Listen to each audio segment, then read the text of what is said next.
But as we wrap it up, this might be new too for a couple of you that were here before, the way we're going to approach it. Yeah, because we're digging something out from way in the past. Way back. I was trained under somebody named Terry Wardle, who very influential on my journey.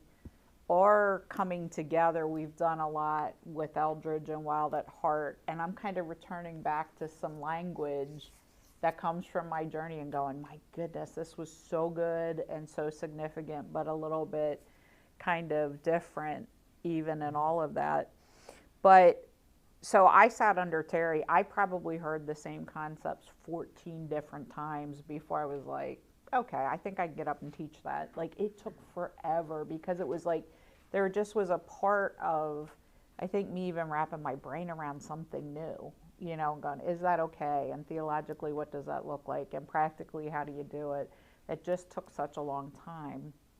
But I think the other part was, it felt so good to be with a group of people who were pursuing something similar to what I was pursuing, and we're wrestling through it and saying, can life really be different with God than what our experience to date has been? And when you find that and you're like, oh my goodness, it can be, you got a whole bunch of other people looking at you like crazy because they haven't been pursuing that. And it's nice in a way of not having an inclusive tribe that other people aren't invited into, but still having a tribe where you're like, people get what I'm talking about. Like, we can talk about some of these concepts. We can take it further and really keep exploring. And there's a camaraderie. It was funny after last week's class, like watching kind of even the hustle and bustle of relationship following class. It was like so beautiful to watch the formation that happens, you know, as groups come together. And so you're always invited. And it isn't necessarily because I need to learn this concept. Part of it sometimes is, now I'm a contributor to other people's journey, and my stories come together, and we really start to learn from each other. It's just so beautiful. I love that part of what we do. Okay, I'll take a breath. You want to begin?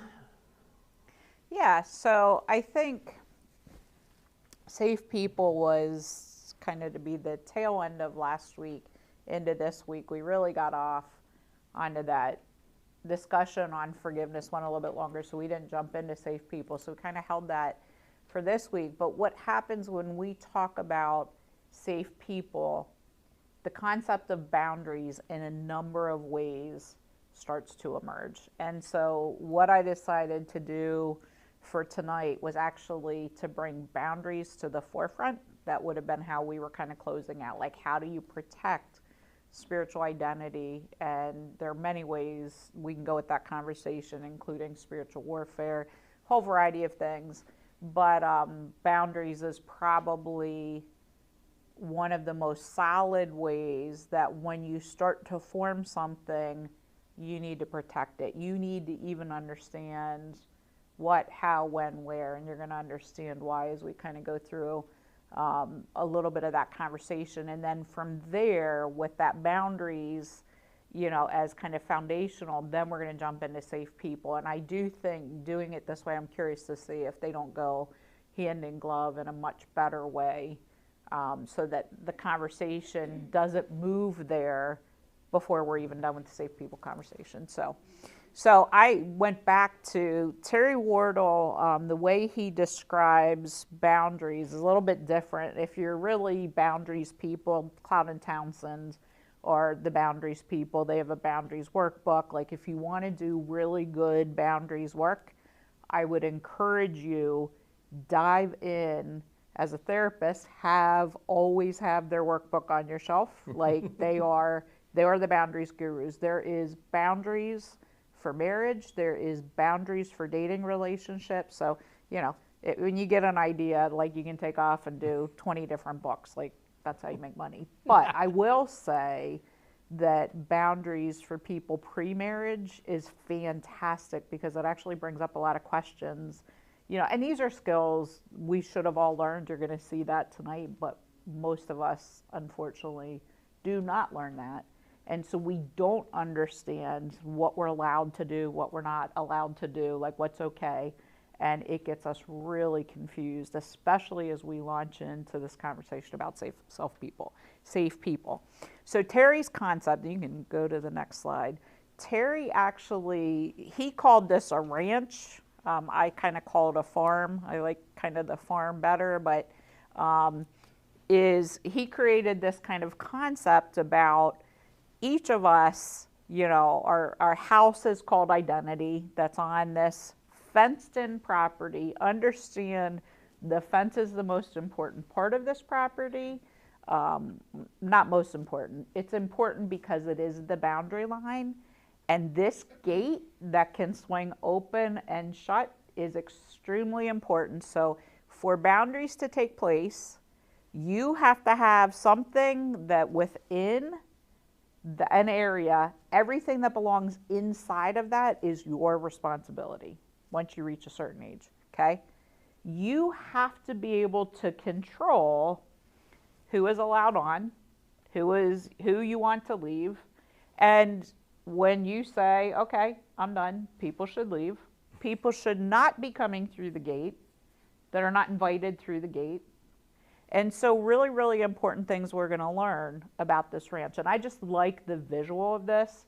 You actually have some other kinds of ranches, and you're going to see them. And I'm sorry, like doing these in 6 little slots is terrible. You will get the full PowerPoint slide. So you'll see if you ever want these for any reason. But I still decided to hand these out in case you want to take a note. But they all begin with this concept would be what I would call a healthy looking ranch, okay? It has all the elements that are healthy. Now, true health is going to come from this ranch. By the way, me, the rancher, controls that gate and even understands my responsibility, okay? But what's interesting, identity being the house, first thing formed that actually is going to interact with everything else. The spiritual well, which is my spiritual life, is on my ranch, a part of my identity, fully controlled. I am fully responsible for the spiritual well. My gifts, talents, and abilities, fully controlled and owned by me. Only I can contribute to bringing them alive to fruition. God put them there. They're for me to discover and to bring out. All of us have snake pits. That would be, you know, probably the 2 problem areas on our ranch that everybody has. Is we're going to have weeds that are going to need tended to, or they're going to take over our ranch. They're going to move into our crops and take over the crops. And trust me, I've had flower beds where that has happened, and that becomes a disaster. You know, and we have snake pits. There are things waiting to bite us, if you will, to show up in our lives all the time, because guess what? We have a powerful enemy who has implanted things inside of us. Remember our whole garbage pit we had, and the rats are coming? Well, you could make that the equivalent of the snake pit. We need to attune to that, you know, but again, our responsibility to attune to it. Fruit trees, love the visual, the fruits that are coming as we care for that. So all kinds of things. Now, what's interesting is it is our parents' responsibility, it's the role of a parent to cultivate this ranch for us, right? Because we can't do it when we're just a baby. And so our parents are kind of cultivating gifts, talents, abilities, the spiritual well, the fruits, what they're investing into. If they understand the snake pits or the weeds, they're teaching us how do we, you know, work with those. At a very young age, they're kind of pulling the weeds for us. But a parent's responsibility is actually to teach us how to set boundaries, okay? They would open and control the gate, and theirs is to teach you that there is a gate, and eventually, as the child grows, the parent goes from being the caregiver of this property to teaching you how to caregive this property, to being the first time you see them say, you're at an age now, this is yours. And the gate even means I exit when you ask me to exit, because this is your responsibility. You can let me on the property, You can let me off or you can tell me to get off the property, but it's your responsibility. Unless you're living at home and eating their food and sleeping in their bed. And then they still have a good gate control, right? Yeah. Yeah, well, you can kind of see the context of the current environment that we live in with kids staying at home till 30s, 40s, what, you know, like this gets really, really muddy really, really quick, because the reality is all of this still is true just because you're living at home with your parents, but it blurs so many boundaries that become all the way around boundaries of like, who really is responsible for the weeds in my life? Well, I can easily put that on my parents, right? Because I'm living in your house. And there are just so many things. It just becomes an enmeshed, blurry relationship. And so that's not always navigated so well. You want to clean up your garbage so the rats don't come, because snakes are really attracted to rats. Now, if the rats are there, you want the snakes because they'll eat the rats, but I don't know. Interesting question. Yeah. Yeah. There comes a point of responsibility. Here's an interesting one. As we're talking about healing and things that hurt us, a big place that you need to explore, since a lot of our wounding comes before the age of 12, it is going to involve your family of origin. When we get into safe people, it's going to involve your family of origin. Society now, more than ever, really encourages us to be the victim. The Bible tells us you're not the victim, you are always the victor. You are always victorious because of Christ. So you are not allowed to sit in victimhood. And you're going to see the connection in safe people. You are not a safe person if you let somebody play the victim. That, you know, and so victimhood is never an okay thing. But the snake pit oftentimes is evaluating, going, you're the one responsible. You did this to me. If it wasn't for you. And really the posture of exploring what created you, sometimes to do really bad things. Sometimes it's just your own sin. Sometimes it is actually you know, somebody did something to you, and your response is, now you're sitting here, why am I addicted to this? Why am I doing that? Well, it's your fault. Well, it may be true. All of us, I mean, if you have children, you are going to have responsibility to ask forgiveness of your kids for something, because you're going to screw them up, because everybody screws up, because nobody's perfect. I mean, I guess if Jesus would have had children, we would have had a different story. But every other person, regardless of good intent, is going to screw up their kids, because nobody is perfect. And so you have this pattern of forgiveness.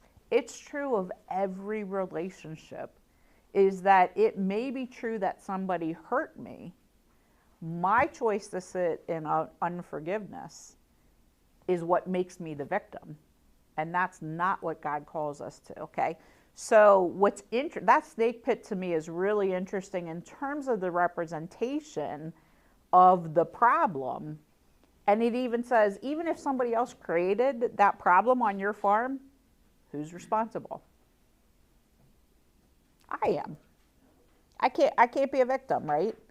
Isn't that interesting? You know, again, like I can't, even a lot of therapy today, it is so sad, because I think part of perpetuating constant therapy is because we allow somebody to play a victim, they never get well. We don't say, nope, you're not a victim, now let's work through how you're going to, yeah, some really crappy things happen. Like, we're going to acknowledge that was really crappy things that happened to you. But if I leave you there as the victim, I'm actually much crappier than you are, because what a horrible thing to allow somebody to sit in that and never come out well. And that's happening a lot. So snake pit, our responsibility. As we look at some of the other farms, there is a choice and there is ownership, that this is my farm. I am responsible. And here's the other thing. This is my prime responsibility. When we start to look at what happens that represent our farm in different ways, we're going to see that oftentimes, whether we don't know how to take care of the boundaries of this farm, or we don't understand how to not people please or perform to get our needs met. We start taking care of other people's farms instead of our own. We let people come onto our farm and tell us how to run it, and we don't speak up to say, hey, whoa, my farm, you're not allowed to come do that. Remember the gate? I didn't let you on. Or I let you on, but now you've like taken over my farm. Like you can't go plant dahlias that I can't eat all through my crop field. That'd be me if I had children. And so like you got to go. Like take your dahlias and go home. Like we get to say what happens on the farm. And you're going to see for a whole lot of reasons we can abandon our farm or not say the right things because we're not owning that it's our responsibility. Great book if you have not read it. And if for anybody in here who ever wants to read a really good book of like just even what's happening, it's kind of like educational system everywhere, it's called The Coddling of the American Minds. Oh my God. It is, yeah, The Coddling of the American Mind. It is unbelievable to look at a research-based book that is saying what is happening to younger generations because of what we've done, abdicating responsibility, and everybody gets a trophy regardless of, I mean, just this whole philosophy that is really about, you know, the basically coddling of the American mind, not letting kids think for themselves, letting them play victim, like just all those concepts are really interesting. That everything that sits within that fence is my responsibility. I am represented by that ranch, my responsibility. What's interesting from a control standpoint, right? Like we can tend this ranch. We've been given, every single one of us, gifts, talents, and abilities that God has put into us to be cultivated.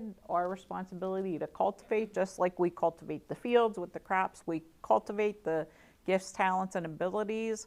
Our spiritual well, huge, this spiritual well that people pull up their own water and take, and our spiritual tank gets emptied, right? Or we just give all the water out.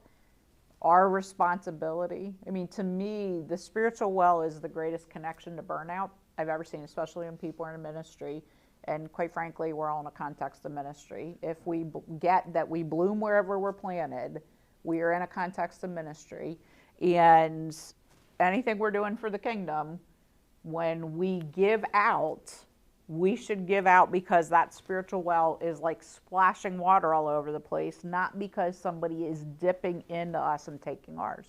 How does it splash out? Because if you have children, all these children that have been allowed to run in your gate and run all around that, you're really in trouble. I would reframe it to all these little kids, their parents have parked their little ranches all around you, and you're helping them learn to tend their ranches, right? But there's a place where you go home, and parents come in to go hand off the responsibility. So you have a lot of responsibility. In order for you to help them tend their little ranches that are all around, your responsibility is for everything you're pouring out, you've got to understand how to plug back into God to abide. So all of a sudden, everything's refreshed and pouring over. Our problem is that we get so busy working for God, understandable, because, you know, we're founded on the Protestant work ethic and we're in German country, so work. And then if you feel you're going to fall over and die, work some more. Like that's really what we're raised on, even in the church. Like there's no concept of sit and abide in God. And what your overflow is really what is coming out of you in ministry. We see Jesus. I can't imagine he went to the mountain to sit with his Father and he's not completely filled up for what he's putting out. So we see a model of we're not required to go, and then go some more. We're required to do what God has called us into, stewarding our gifts, talents, and abilities in partnership with him with a spiritual well that's full. And honestly, I would say we have no business ministering in any way. If our spiritual well is depleted, the only thing we have to give out is our own strength, me. It is not God, and it's going to be trouble for me and even for the other person. So I think if you reframe that, your responsibility because of your calling is very demanding, because little people are going to take out of you in a very different way. I'm still going to say, I agree. your ranch, and finding out when anything is coming over onto your ranch that is taking from you, or worse, you're going to find if you are so busy out there tending all of their ranches and this falls into disrepair, who is responsible for this ranch? Yeah. So it doesn't matter. Society has done a horrific thing. They've done it in churches, and here's what you hear. How many times have you heard people switch church, go to a different church because this pastor's just not feeding me? Have you ever heard that? Like, not, or this church isn't feeding me, this pastor's not feeding me. Okay, the spiritual well that is on this ranch is whose responsibility? So if sitting in that is getting fed, being connected to the Lord, is that the pastor's responsibility? Because I think you could, I mean, you guys, you could take this home and sit in front of it for an hour or more, and right? Well, easily. and we're going to just want work you your to. way around the farm and ask We're gonna- questions of God, yeah. which I know we're going to do. Yeah. A little bit of. But I want you to do that. I want to say the pastor's not responsible for your, spiritual, but what we're seeing is this incredible victimhood. If I am not getting what I decide I want, what I need, it is your fault. Parents, I mean, how many, you'll hear it from people in the church saying, the kids are dropped off in Sunday school because we're responsible for their spiritual well-being. We, the church, are not responsible for your children's spiritual well-being. I mean, hopefully we are a loving communal church that is going to love children and, more importantly, hold you as parents responsible, especially if you dedicated your children and to the church and we're saying, oh yeah, we're witnessing that and we're going to come alongside you in any way we can. We have a responsibility, but I'm not responsible for how you raise your children.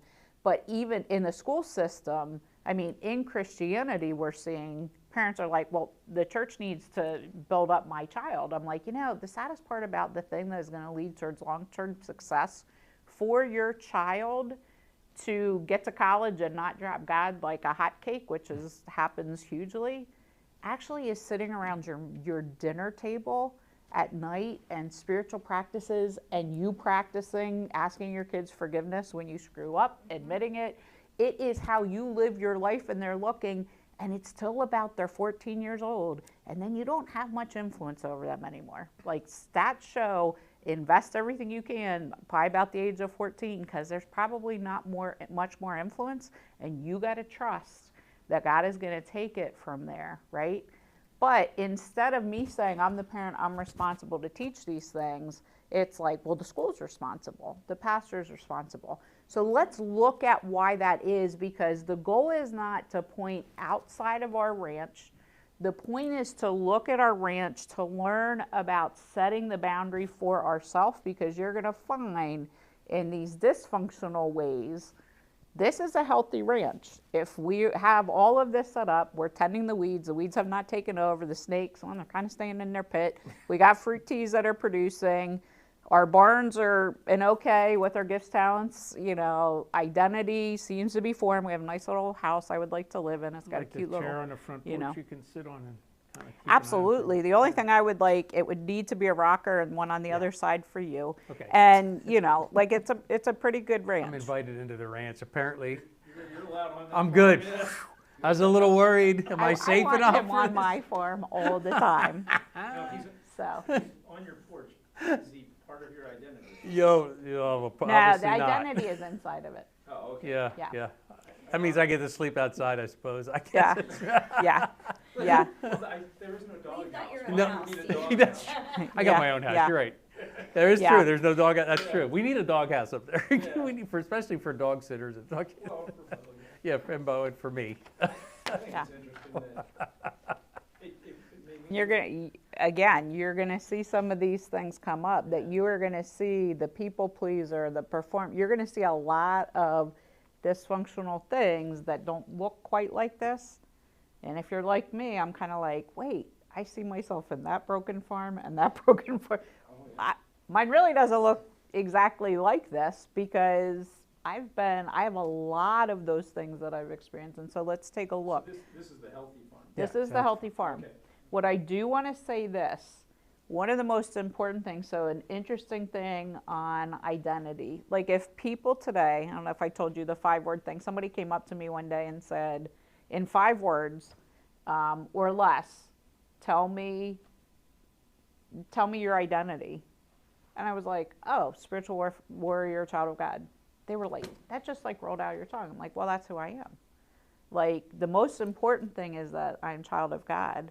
And secondarily, in the spiritual, I am a spiritual warrior. God has shown me who I am. It's connected to my role and who He wants me to be. And if you really saw me in my spiritual identity, you just wouldn't want to mess with me. Like, I know that. I'm fully confident.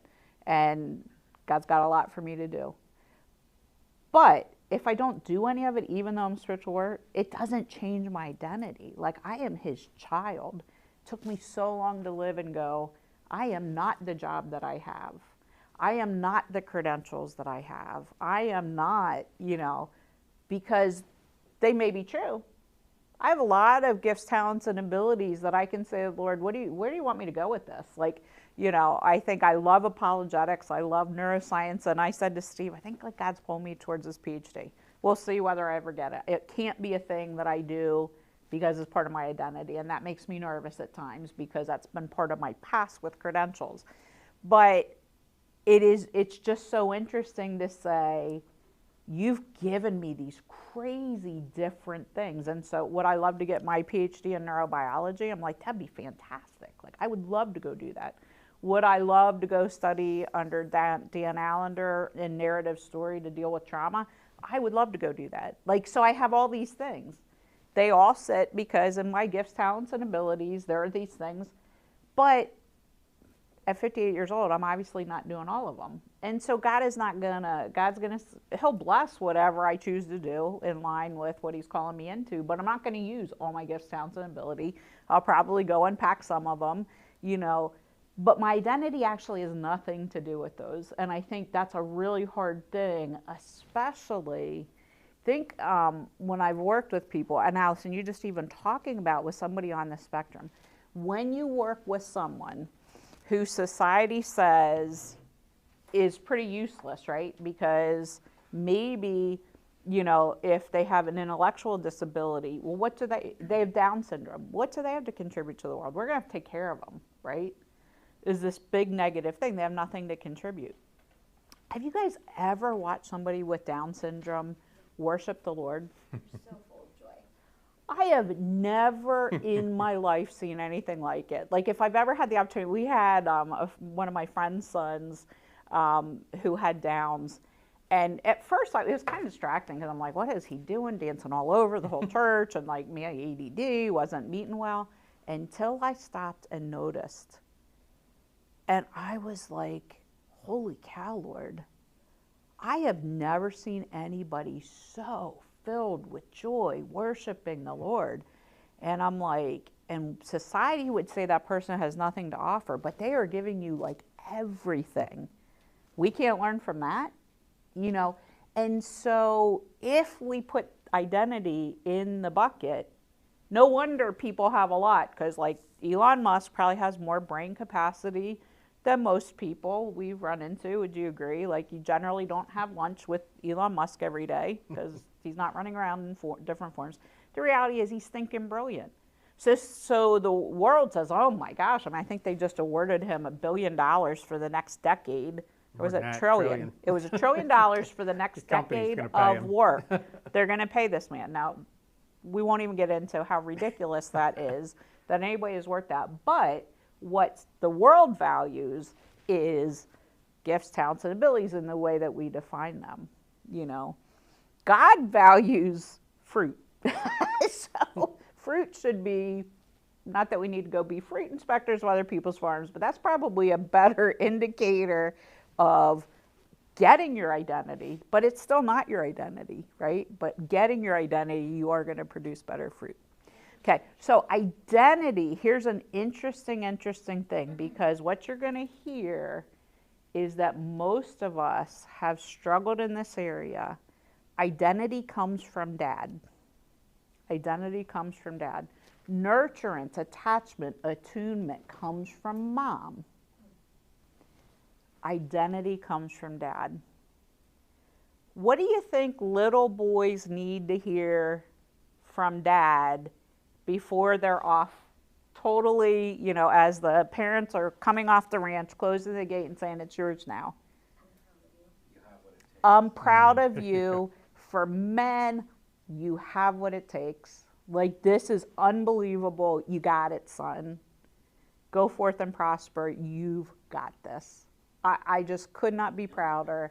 You're getting, like, you have what it takes. So men, or Steve would say from Eldridge, what is it? I mean, basically. Do you have what it takes? Yeah, that's the question. Yeah. So Back it to is the broad a heart, that measure was the question. up. Like, okay, so you Do I have that. what It it is down in your identity, in your little storehouse of identity. You have what it takes. What do little girls need before that gate closes from dad? What do little girls need to hear? You are worthy. Yeah. You are beautiful. Mm-hmm. You are beautiful. And Stacey Eldridge would say you are captivating, right? And I am so blessed to even have had you in my life for this long and the years to come. You have added and enriched my life in incredible ways. That's what little girls need to hear from their dad before that gate closes. And guess what happens? Hear those things. Girls never get tired of hearing it. No. No, well, no. It is really good if it's over and over and over again. Any embodied experience of that, which truly is a pretty amazing thing, is that I live in the embodied experience of God's love for me through my husband. And I didn't experience that the first time around, but it's just first time around. I'm not encouraging people to marry over and over and over again. Until you get it That right. really sounded Marry bad. until you Just get it keep going right. until you get the guy who kisses you on the head. Edit that out. I don't know what they're teaching you in this. Man, the second one's so much better than the first. Thinking about a When third. that came out of my mouth, I'm like, I'm not really That's sure right, that that's came right, out that's right. Yeah. Not Oh recommended. gosh. Not recommended. Here's how Terry. I love this By the from way, Craig, Terry. I don't think we're going to get to Lion King today. We might not get to Lion King. Next time around. Yeah, next time around. Yeah, I took one clip, not the whole Lion King. I said you Yeah, wanted to see, pick the so one. I have one clip for under safe Maybe people, we'll work and I'm it like, in I don't the know if end we're going to get to it or not. Somehow. Listen to Terry Wardle has this thing he does called the Father Blessing. It is so beautiful. It really blessed my life with some things where somebody sought the Lord on my behalf at a place of healing, a really struggling relationship with my father for 14 years. And after this whole weekend of incredible healing, one of my friends at church, who's like 7 foot tall, and he's a Papa's heart. He's probably, I don't know, maybe John's like 10 years older than you, maybe 20 years older than Yeah, me. he's not 7 foot. Everybody's 7 foot that's taller than you, apparently, but he's probably about six and a half. No, he's 6'11". I had 3 men. It was the craziest thing. When my husband was dying, I had I got her 3 started. men in my life. See how I got her 8? Stevie. I love you. Go ahead, make your point. I'm The kicked door, off the ranch. The door just I'm out. closed. I'm off the front and I'm porch. back to a single rocking chair on It my doesn't, front does it? porch. Do you see what happens? This is what And I happens. get the dog. I know. Okay. So- she gets the dog. I get Bobo. Bobo stays with me. No. So at any rate, the 3 people don't matter. The point was, I'm at church, and I'm on the prayer wall, and I look over, and John's like looking at me. He's like, "What's going on with you?" And I said, "You understand the Father blessing?" He's like, "Yeah." I'm like, "Can you give me a Father blessing?" And he puts his arms around me. He's praying, but he gets God's heart. And how I know he gets God's heart for me, and I've never seen him do this. I mean, he can be a more emotional guy, but he's probably more like Dave when he worships versus Bo. Dave Ross here. Yeah, Dave Ross. Like how Dave can tear. John was more like that. But I'm standing there, and all of a sudden I am soaking wet on my head with tears because he's 7 foot tall and he's leaning on me. 6'11". And Or the 10. tears are coming, and I'm like getting, and he's totally quiet because God is like giving him his heart for me, and he pours out these words, not even understanding what's going on with my father, the struggle in my relationship with my father. And these words touch deep down into me. And it was like my own father had blessed me, but I totally know it's God through this man. An embodied experience. We so need embodied experiences to experience an invisible God, and sometimes we get that. Moms generally don't leave, and moms tend to stay in nurturance more than dad. Dads a lot of times abandon and leave, and so we're looking at a lot of people very unstable in identity because of the absence of that blessing. But listen what Terry says, the blessing for men, and his words are, you are a wonder, and I know you can do it. You are a wonder, and I know you can do it. And to a daughter, you are absolutely stunning. You have blessed me in ways I never could have imagined I needed. Okay, so 2 different blessings because one is masculine, one is feminine. We need different things, right? So here's the interesting thing. Many people haven't gotten that. Does that mean we're just kind of screwed at the place of identity and like we're never going to walk in it? Or do you think in some of our memories, as we sit in the presence of Jesus, he can sometimes take us to an episodic memory of a place where we needed to hear that, and we can hear the words of our Savior actually blessing us? Do you think he can tap a 7-foot man on the shoulder in church and say, go over to Colleen on the prayer wall, she needs something from you? And he can come over and say, do you need something? I'm like, yeah, can you give me a father's blessing? And all of a sudden I can receive. I will tell you the crazy thing about that story, that was on a Sunday. I called my father after not having a serious conversation for 14 years. And I said, can we meet for dinner? And he was like, I will meet you anywhere. And we met, and I said, I need to ask you about X, Y, and Z. And if we're going to have a relationship, you got to own up to this stuff.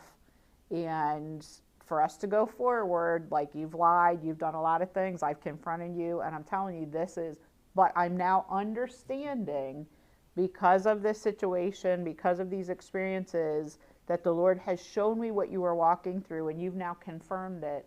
I can look at things differently because I get that you were wounded and that was coming from a wounding place, right?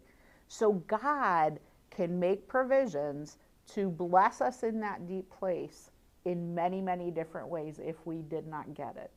And I think we're seeing a lot of identity confusion is really the absence of wounded parent or parents not understanding how to give us that blessing. They probably never got it either. When you really start to see, they didn't get it. They don't know a context of that. And yet God can supernaturally give that to us. Does that make sense? That is always true.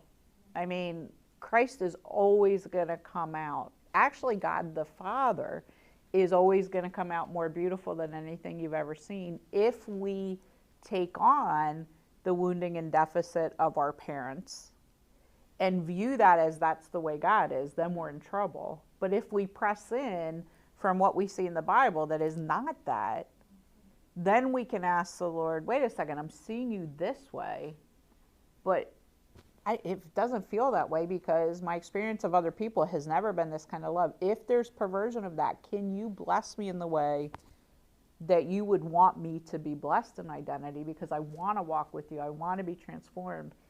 Anytime we do that, we usually gain understanding of, I'm wounded, so I'm doing this to other people. Other people were wounded, it was happening to me.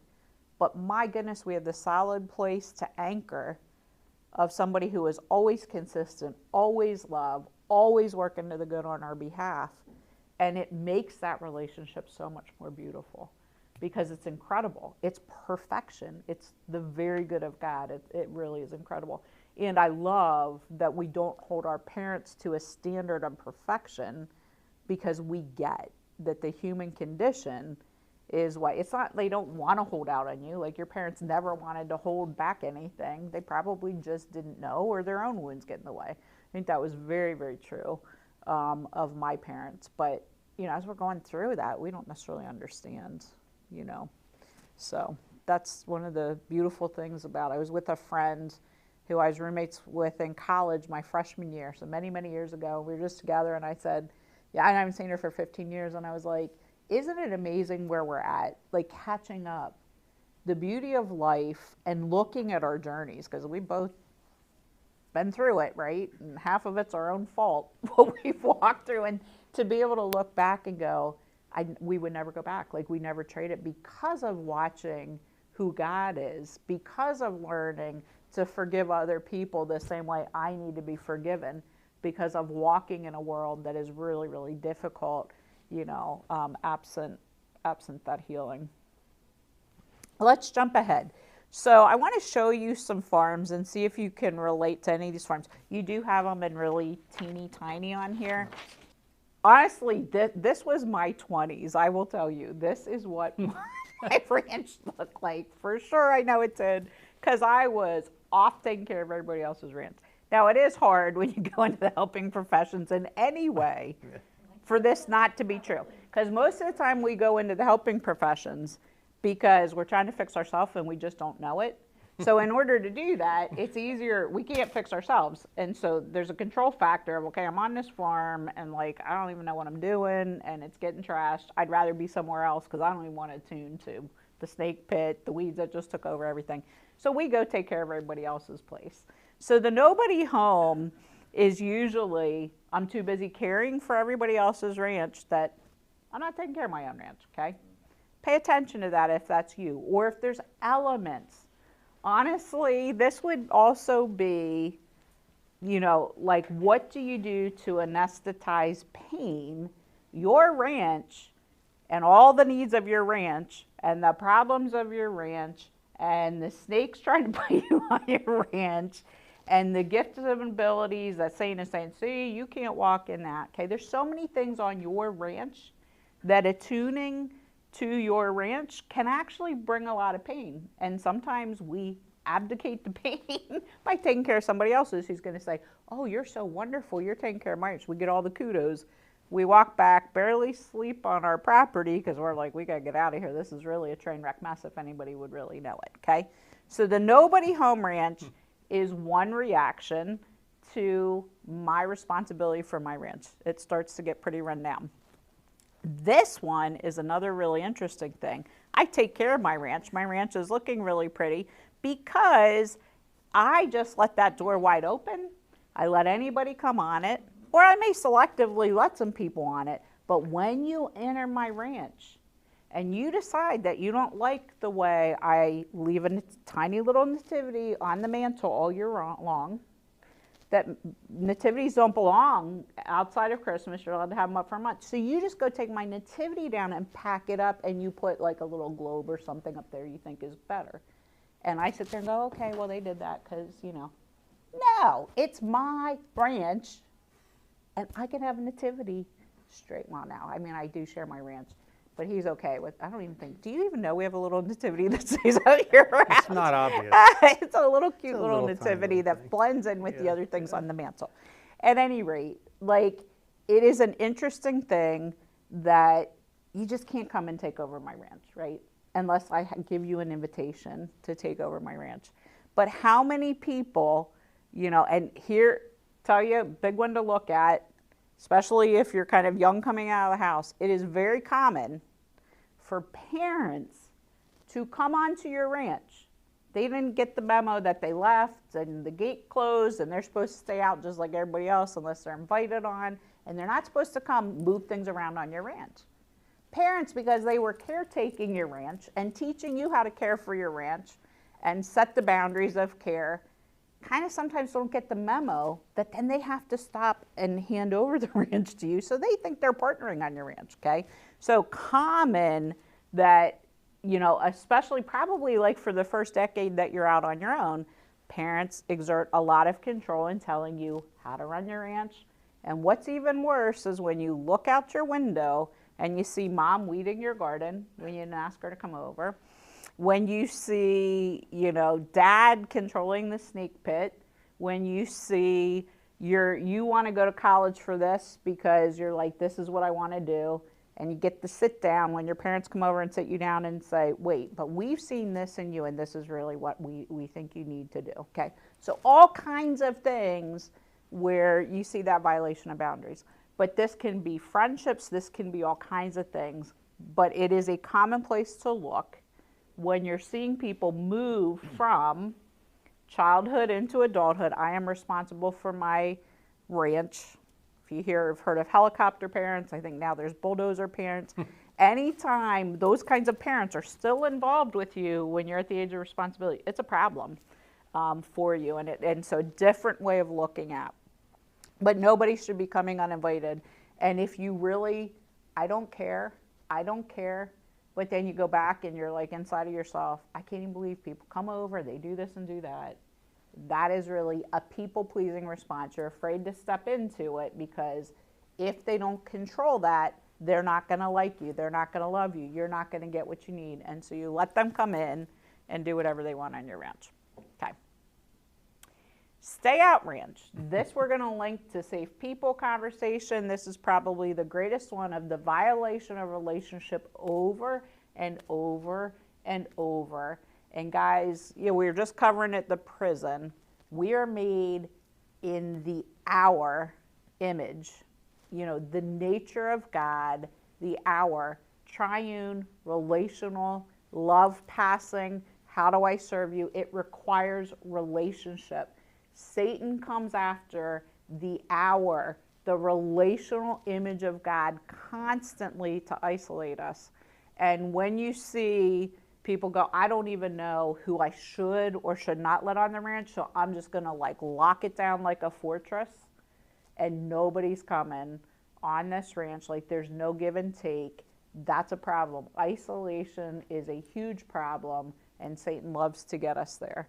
But it's usually fear-based, and it's a response. Nobody teaches you how to set boundaries, how to make mistakes and go, okay, well, that was a mistake, I'm not going to do that again. Nobody teaches us how to hold who comes on, who comes off, how do you kind of manage that? And so sometimes it ends up into, well, I'm not very good discerner of who's loud. Last time somebody, ripped up the garden or did whatever, and so I'm just not going to let anybody come on, okay?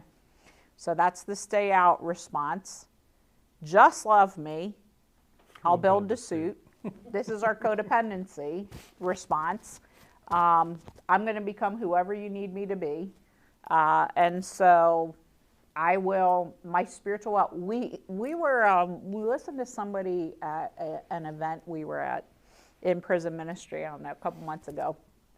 And it was interesting in the telling of his story. And this is Christian prison fellowship. So I'm expecting to hear in his story how he's walking with the Lord and how that's impacting people. And usually it's in crazy ways. When people are saved in the prison and they come out walking with the Lord, a lot of times it's really passionate. And so the story was fascinating to me because he was it starts with my mom's prison story. And, my mom had different men in and out of our lives. And so when she had somebody, we were Muslim for a while, and then we were Christian Scientists, and then we were whoever the guy she was with, she just assumed their spiritual identity. So he never says, but I made this solid commitment to Christ and ended that.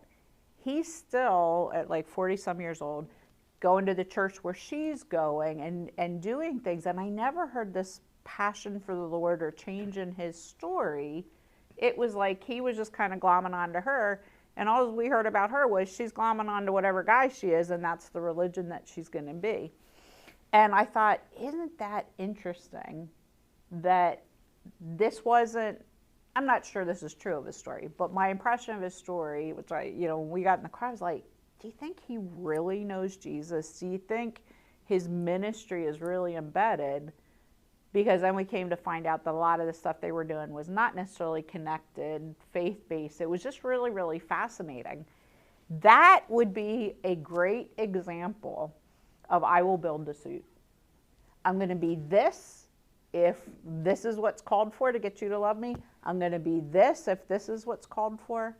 Now, there is a place of interdependence that God calls us into.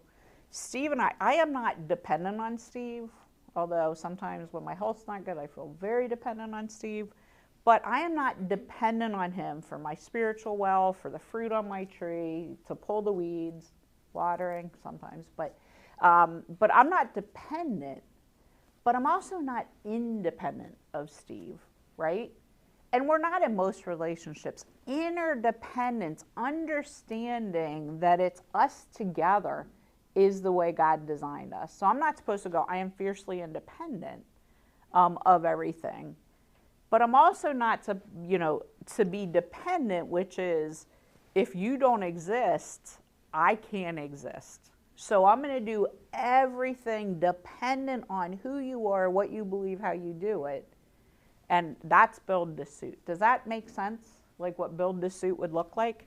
So I call that the codependency farm. Fix me farm, which I think is what we're talking about. The trends that I'm seeing in younger people, and even, oh my goodness, what did we hear? We heard a study that like the new, so 28 is usually when intellect overrides emotion in the prefrontal cortex for men, 23 for women. We just heard a study in something.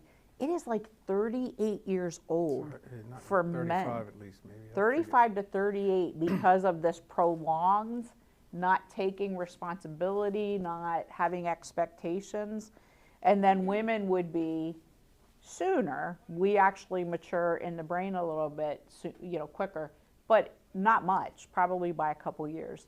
And I'm like, are we really delaying prefrontal cortex development because of victim status and all these kinds of things? I mean, again, we're watching all this stuff play out in the brain and going, what are we doing?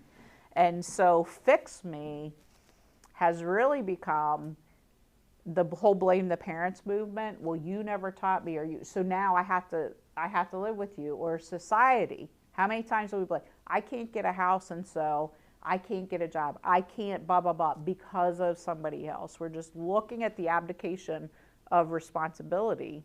And actually we're seeing it in the brain because that's not how God designed us, especially for men. Remember, the first act, God puts Adam in the garden and said, cultivate it. Men are laborers. They're meant to labor. Labor is a hugely healthy, productive thing. Women not far behind as we partner in that.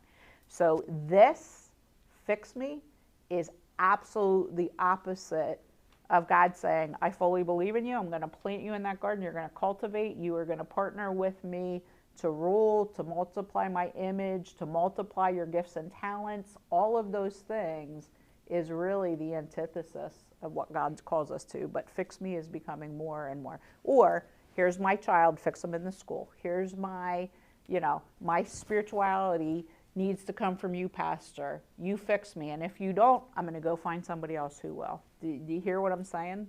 What it looks like. So you're going to hear, and I think we're going to jump into that, you're going to hear one of the, in my number one qualities when I look for what I call a safe person, is that person's not afraid to speak truth into my life. Number one. So they get grace and truth. I mean, they're not going to beat me over the head with their opinion about something. But when they see something in my life, they're not afraid to step in and say, whoa. Now, hopefully they'll say, I know you, I know your heart. I can't imagine you'd intentionally do that. But you were just like the most epic jerk I've ever seen. Did you mean to be that? Be like, oh my gosh, no, that's horrible. Hopefully I didn't. Otherwise I'd be like, yeah, I was an epic jerk and I think I meant it, but that's not a good thing, right? Like, it's people that are going to speak truth into your life. And the number two thing for me in my evaluation of safe person, number one is they have to be a Christ follower and point me to Jesus. But then two would be that truth piece in the Lord. So grace and truth. And the next thing is, as soon we all go to victim language, and how we do it is, can you forgive me, but I'm the victim. I'm going to tell you the reasons why I had to do that horrible thing to you. I'm now asking you forgiveness, but I'm going to explain because I really did it. And probably when I explain, it's really about you being a jerk first, right? So the but is a problem that says, I'm a victim here. I'm a victim. So I'm going to apologize, but I'm a victim. Anytime, and guys, if we really get who Jesus is, it is never okay to allow somebody who claims to be a Christ follower to say they're a victim. Because of what Jesus did, paying all of it, every single thing, every hard feeling that we endure, he took everything in that horrible cup he drank to bear every single thing of that. It's not possible for me to be a victim in any way. Because of what he did, I am always a victor. And so if we allow somebody to be a victim and we don't correct it by saying, whoa, you're a victor. Like, let's talk about how you're a victor, because in that being a victor, we're going to talk about what's going on, because there's the path to overcoming in Christ. As soon as you allow somebody to say, I am not a victor, you are saying, you know what, let's agree with Satan, because you're not. You are agreeing with the enemy. I don't want people in my life who are going to agree with Satan that I am not a victor, I am a victim. And as soon as my victim language starts, and again, it does for every single one of us. I wouldn't have done that if, you would have, because it's what's inside of you that's coming out.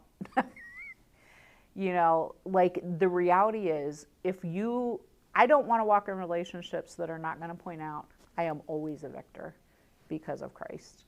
So let's learn to walk in that. And so truth and grace really is a part probably of that. But that victim status is ripping. When Christians allow people to be victors or victims, it's a problem. Now, let me say this, and I know some of you were in the last class. I struggled with the conversation, obviously, about derailed, I think, in the class where we started to talk about the sovereignty of Christ came up in relation to trauma, as if God orchestrates that trauma in people's lives. That couldn't be further from the truth. I was like, how do I bring this back? I have people that have been traumatized. I have been traumatized. It was hard for me to trust God. So I realized the cost to God to give me free will. So there's a whole lot wrapped up in that. I am not saying that when somebody tells you something horrific that has happened, the cure to that is in the presence of attunement and kindness and love to say, I am so sorry that happened to you. Like, I can't even imagine you had to endure that. Like that, sometimes I'll cry. Like, that hurts my heart that you had to go through that. In the appropriate time, let's talk about, like, what's your next steps? Like, how is God going to use this for good? Because that's his promise.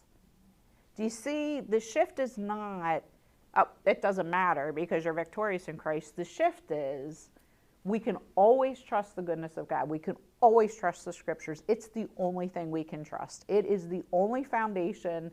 God's character, knowing who God is the foundation at all times.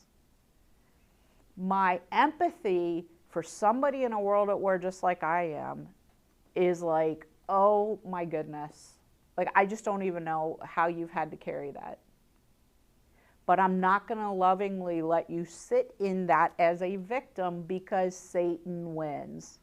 God promises the goodness. Let's understand the path to healing, to grieving, to lament, whatever it is, to get the victory. If it's holding on to things, unforgiveness, let's talk about the path to move to, in partnership with God, whatever that's going to look like for you in your life. Are you hearing me? Like what that sounds like? Without giving a response to say, I am so sorry that happened to you, and I know that's been painful. This has been a long journey for you. But let's talk about what God wants to do with that. Like, to leave you in that, to me, is unloving. When I call myself your friends. Like, I am noticing, we notice each other things we don't notice in ourselves, right? Like, it's how sometimes Steve will speak something into my life, and I'm like, what? oh my gosh, like, or even I just react to something, because I can be a little bit testy if you can't tell. And something comes out of my mouth and I'm sitting there like, that just came out of my mouth to my husband, who I dearly love, who I'm so grateful to God. I'm like, sometimes I I learned to be quiet and allow that to process internally in her before I remind her that that was not very loving of you to say that. And I could think of something just the other day, but I won't repeat what happened. It was a But really bad thing. It took her maybe about 60 seconds. She starts laughing. She goes, I can't believe I just said that. You know, Well, I'm it wasn't so sorry. even 60 seconds. It was like out of my mouth, and I'm like, there was my ADD. I can't pull that back in. That's victim, right? Like, I'm a victim of my ADD. I was fully responsible for it. But it was out there. But I didn't mean for it to be out there. So now I'm like, oh my gosh. So I'm running out in the kitchen like, I cannot believe, I am so sorry I just said that. Just for laughs and giggles, I said. So then he goes, I'm not going to forgive not you quite yet. yet. Not yet. So we're getting I'm in gonna the let you car. sit in that I think for a little we're bit. going to teach at the prison, right? And we're driving in the car, and I'm like, busting up laughing. I'm like, did you figure out if Nah, you were going not to yet. forgive me yet? It's like, I'm probably going to let you sit it a little bit more. I was like, of course, then I think I called him a jerk and meant it for real. No. Couple of that with me being an Enneagram 8 and the Velvet Hammer, he calls me. The Velvet Hammer, yeah. But I had to, I mean, I was a people pleaser back in my 20s, and I was not confrontational at all, which is hilarious. People are like, you? I'm like, I am an Enneagram 8. But back then, it was like, if I say this, I could lose you as a friend. And if I say this, you're going to think I'm a real jerk, right?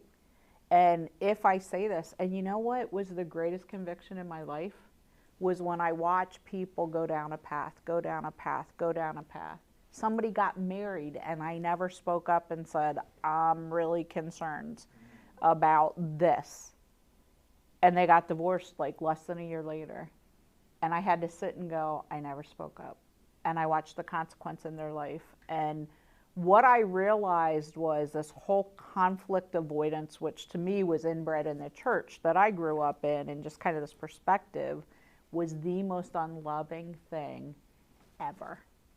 So for me, it was easy to switch on my Enneagram 8. I'm going to tell the truth. Nobody ever prepared me for the cost relationally, and it has been very, very painful. Now I'm okay with it, because I'm like, if I love you and it brings you closer to God, brings God His glory in this lifetime, and we're never friends, like, I'm okay with that, because my mission is more bringing God His glory. But until I could make that switch, my people-pleasing self was like, this is ripping my heart out, because you just left because I said this, and I still, many times I'm like, if God put something on my heart, like, I don't want to say it. I don't want to hurt you, and the chances are when I say something, you're going to wrestle, it's going to hurt you. When people have said things even positive sowing into my life, it's hurt me a lot of times. I'm so grateful, because honestly, it has forced me to take a good hard look at myself and come to the Lord and say, help. And it's grown me and matured me. And so absent that, it's so valuable in our lives. But there's cost, right, to it. And so, but I think when you sit in how loving it is to not speak, and watching that multiplied many, many ways, you know, when you watch relationships, and especially when people gossip, which is really, because they do it by, well, you really should pray because they're in a hard way. Like, did you ever step in and, like, talk to them? Or, you know, and then you watch this destruction, you're like, is this really what love looks like? This is not what love looks like. This is what agreeing silently with the enemy for the destruction of human flourishing, that person's flourishing, looks like. What are we doing, right? And so we've got to be willing to take the risk. You can do a study on Matthew 18 on your own.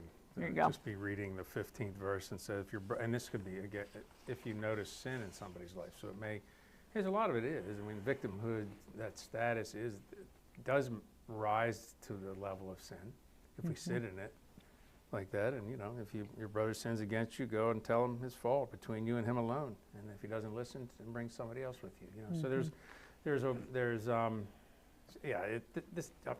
talking, when you were talking, I was thinking of David, when Bathsheba lost their son, and, you know, his response all the way up to that point was just sitting in deep prayer and hopes that that he'll survive. And when he didn't, it was like, well, okay, I have to get up and move on. He didn't sit in that.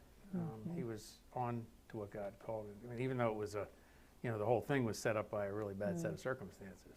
Yeah. So there's so much that we just, deeply embedded in Scripture that we can, and that's why even part of what we were going to talk about, which we're running out of time, but on safe people is creating an environment where safety exists. I brought the book, I think we talked to you last week when we were talking Crucial Conversations, which I would, it's secular, but it is probably one of the best portrayals of what Matthew 18 really is about, and how to handle really hard conversations, called Tools for Talking When Stakes Are High. Joseph Grenny was one of the writers of this book, New York Times bestseller. I actually had him on my podcast a couple years ago. Really cool guy. Not necessarily believe exactly what I believe, but that's not why I had him on. We were talking about other things that he's doing. But Crucial Conversations, really good read if anybody really wants to dig into it. Do we have either a podcast or a training video from that? I probably have, because I taught.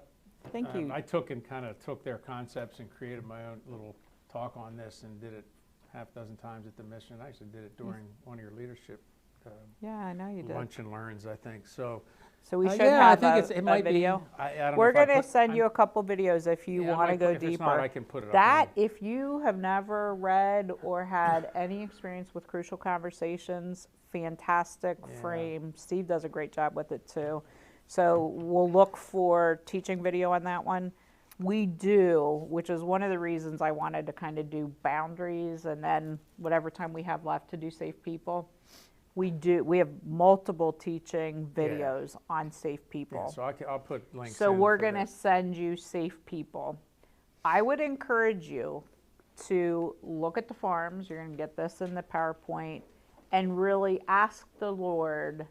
We usually have blends of different things that we're doing, but ask the Lord, what is the path? Where have you kind of set your sights? Is it your responsibility in your farm, or where do you kind of get distracted?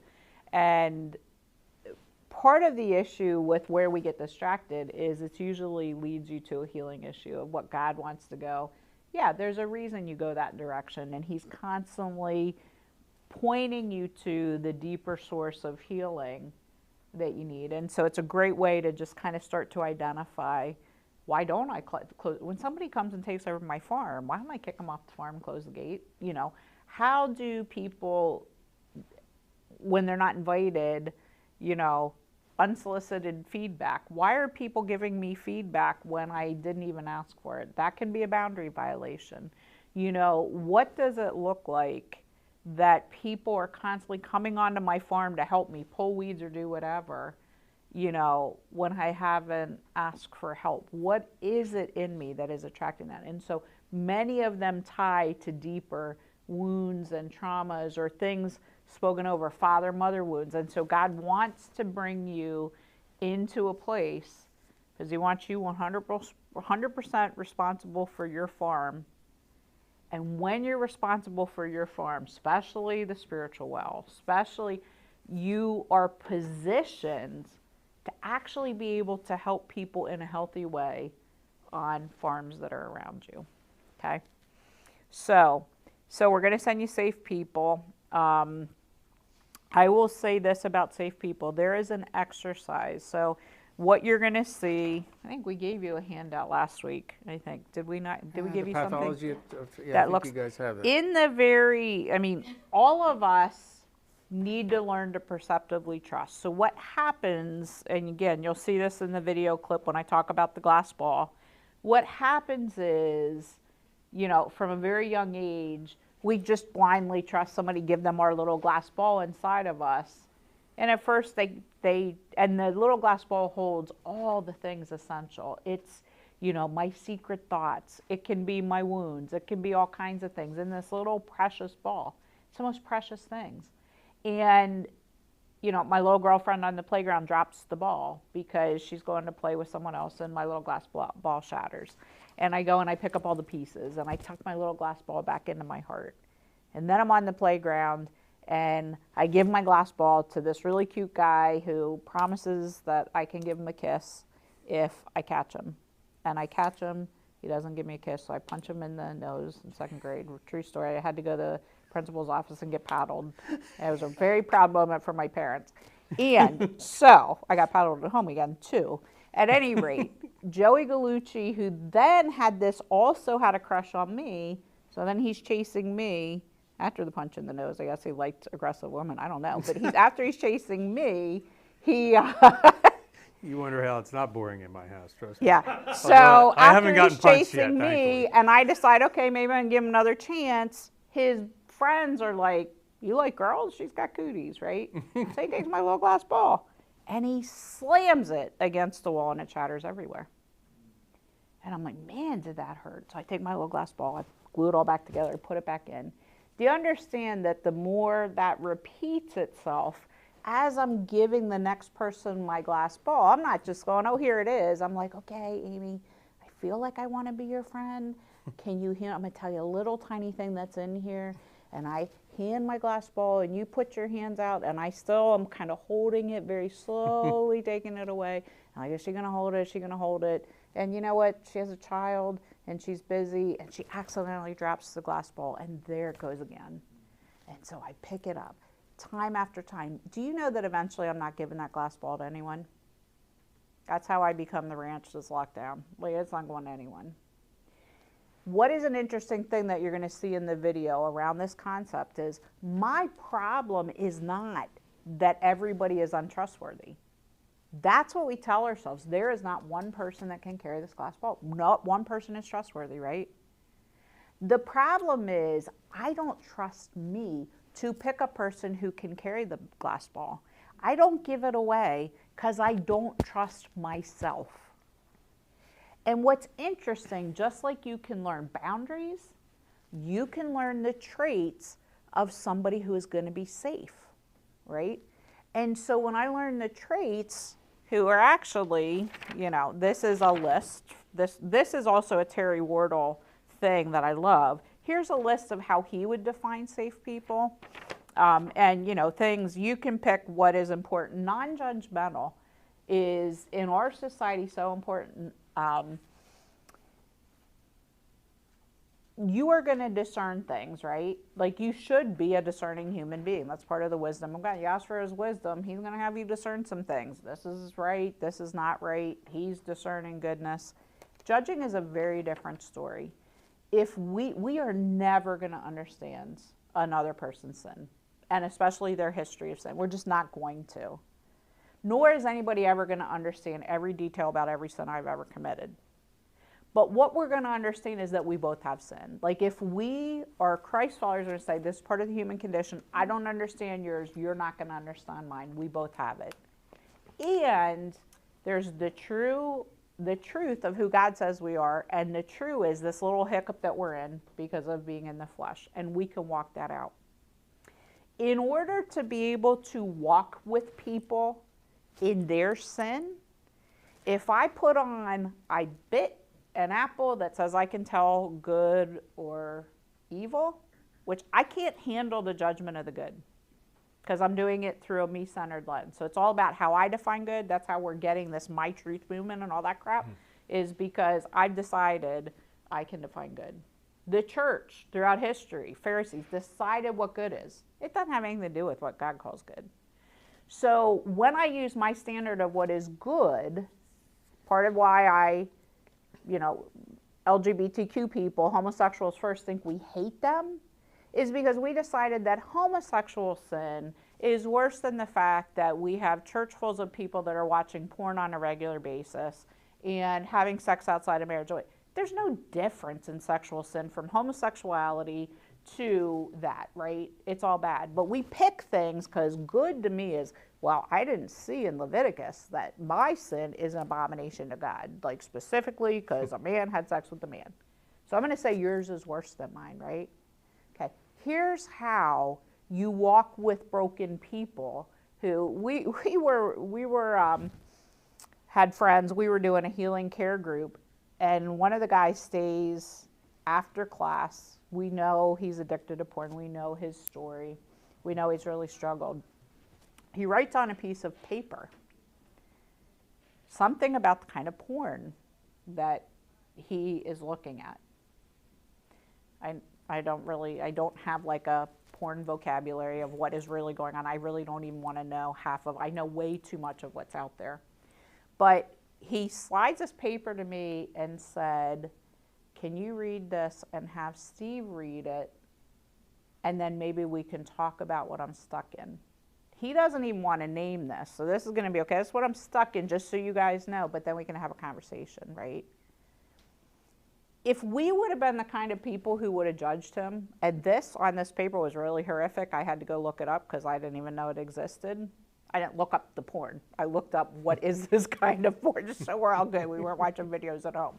But just the thought of it was so deplorable that I was like, holy cow.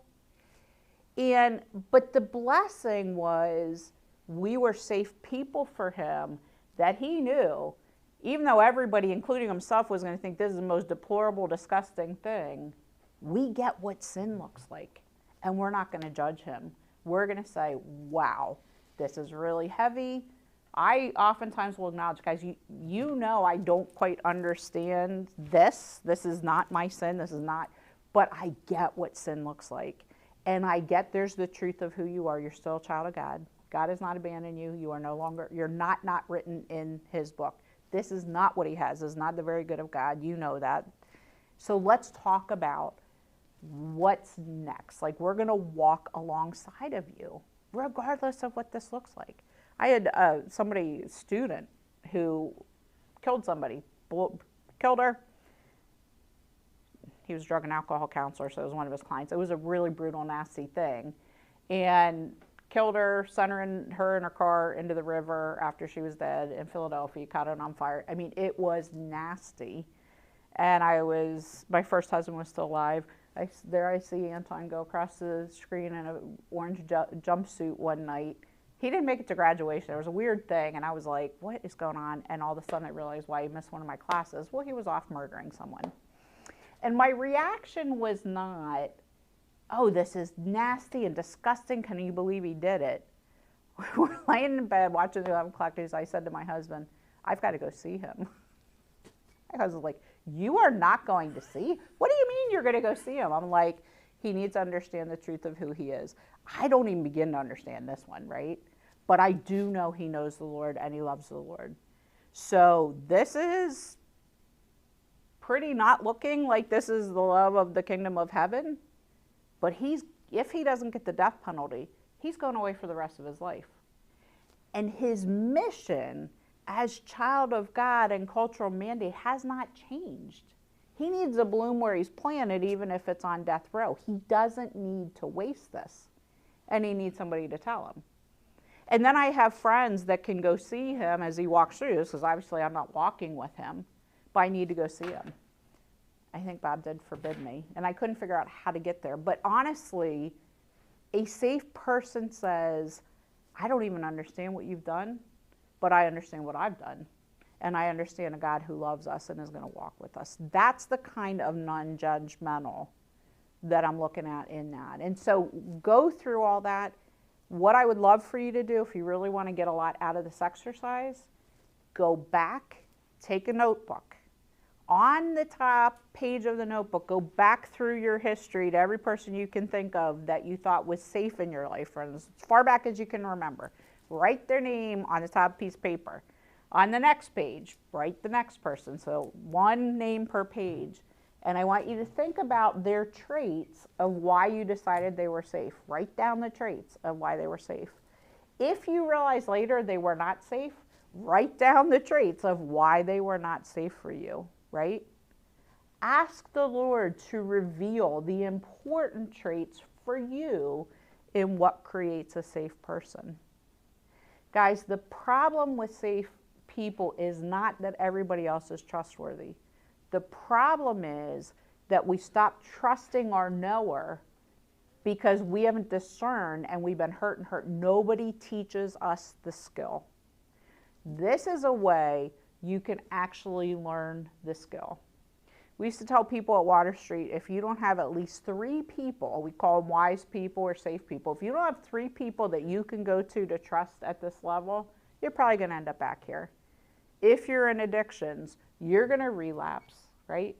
Now, oftentimes you're lucky if you can find 1 or 2 people, but like 3 Like would Sean be was saying, great. the one you're talking Yep. about. You can Yep. find the one. Yep. Yeah. I found that to be very true. Yeah.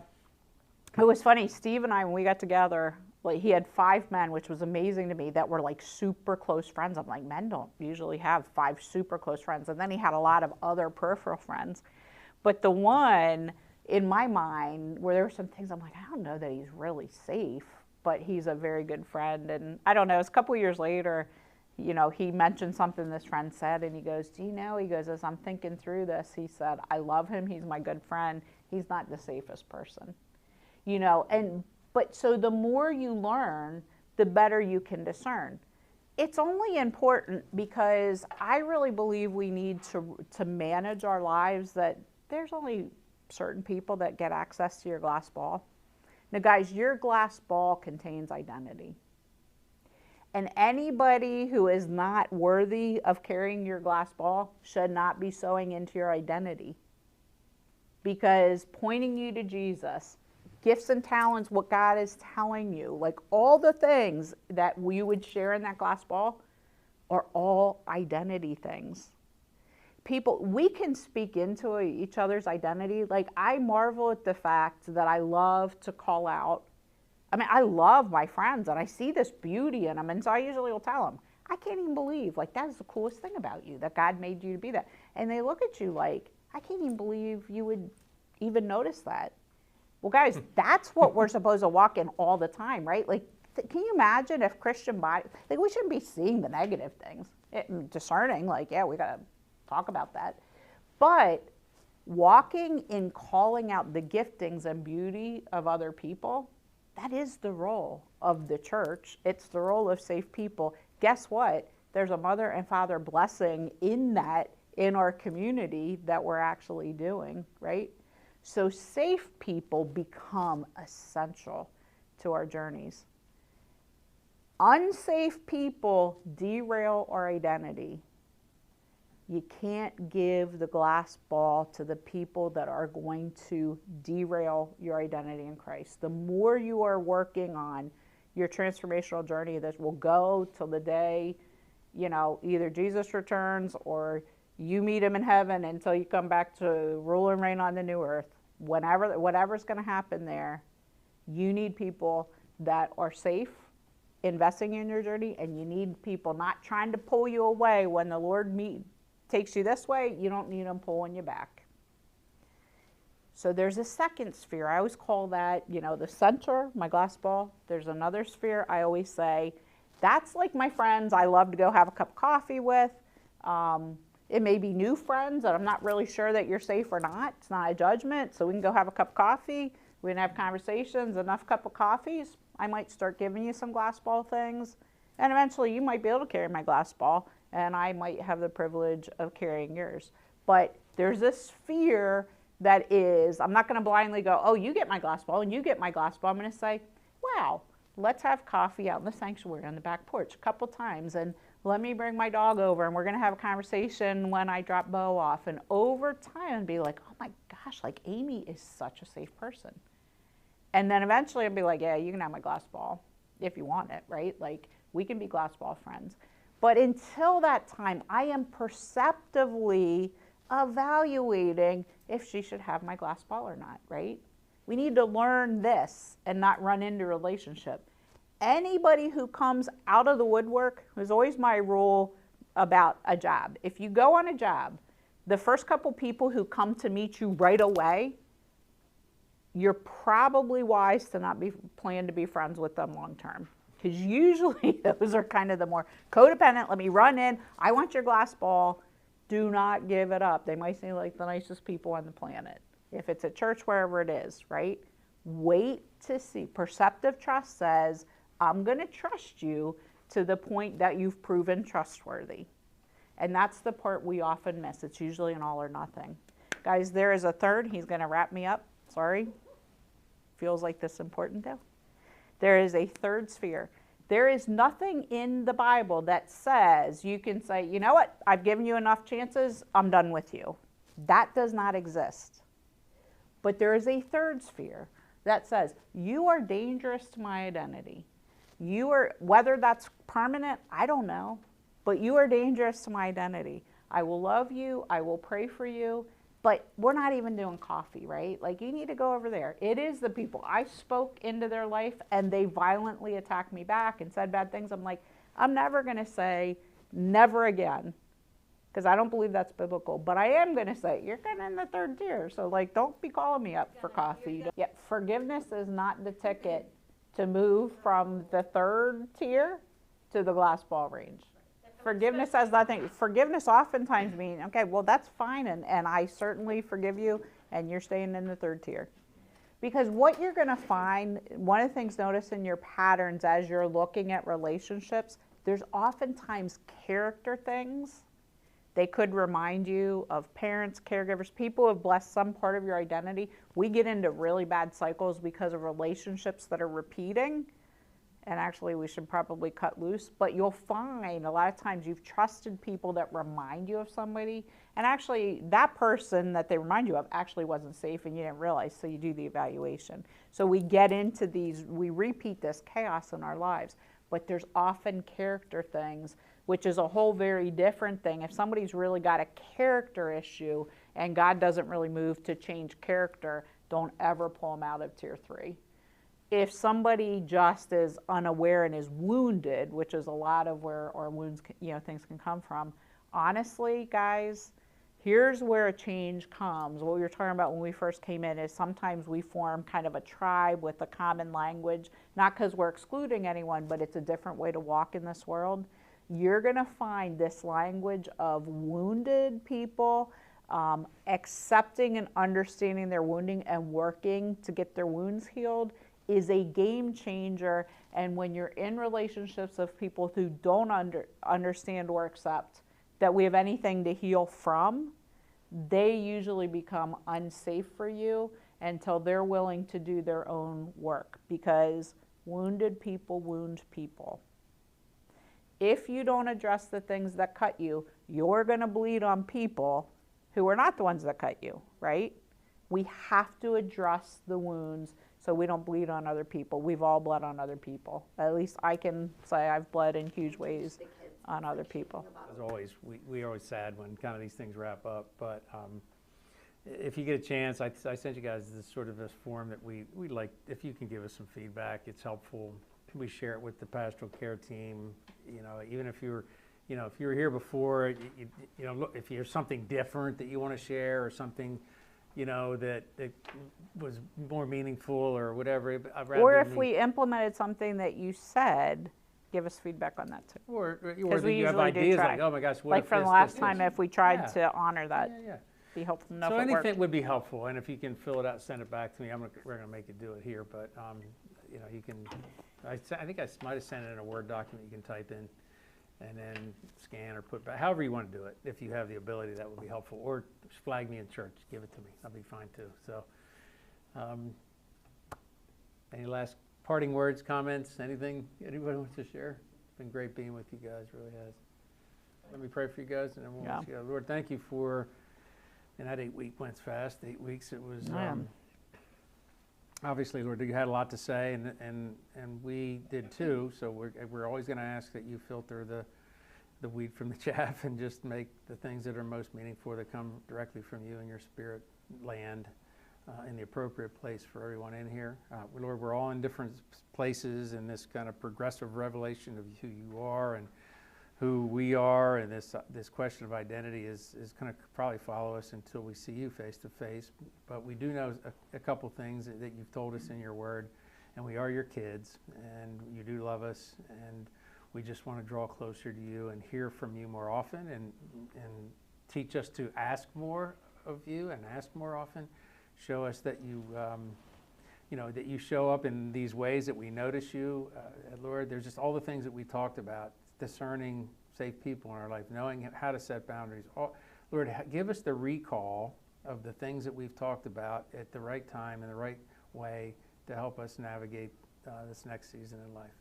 So we thank you again for everyone here. Bless them, bless our time, and as we gather and see each other, Lord, I just thank you for who you say you are, and this season that we're headed into, that we just remember to put you first in everything. In your name we pray. Amen. Amen.